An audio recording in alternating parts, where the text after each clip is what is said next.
O'sha tarixiy teatri mana bu. Bu yerda tomoshabinlar sahna asarlarini tomosha qilishgan bundan 2000 yil oldin. Mana bu yerdan tomoshabinlar o'tirgan. Tomoshabinlar ana jonli tomoshabinlar.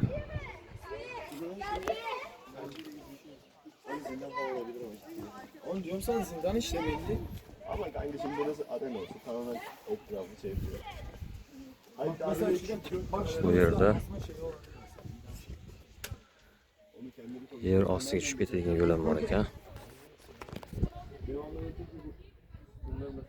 Pastga tushadigan joyi bor. Bu yerda endi saroy vakillari o'tirgan bo'lishi mumkin.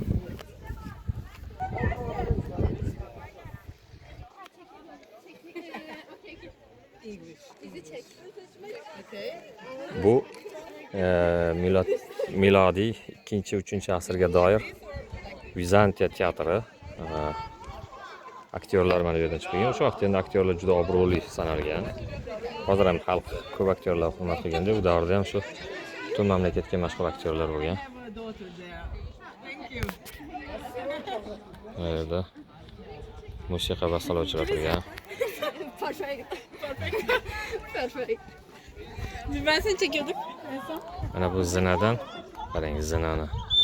Hozirgi stadionlar, futbol stadionlari eslatadi ana zinadan chiqiladi. Zinasiga e'tibor bering. Mana shunday ketgan. Ajoyib. Kelsangiz juda xursand bo'lasiz. Qadimgi davrga tushib qolgandek bo'lasiz albatta. Bu joylarni ko'rish kerak. O'tmishdan bizga ko'p narsalarni gapiradi. Burada şeyde Qizg'aldoqlar. aşağıda da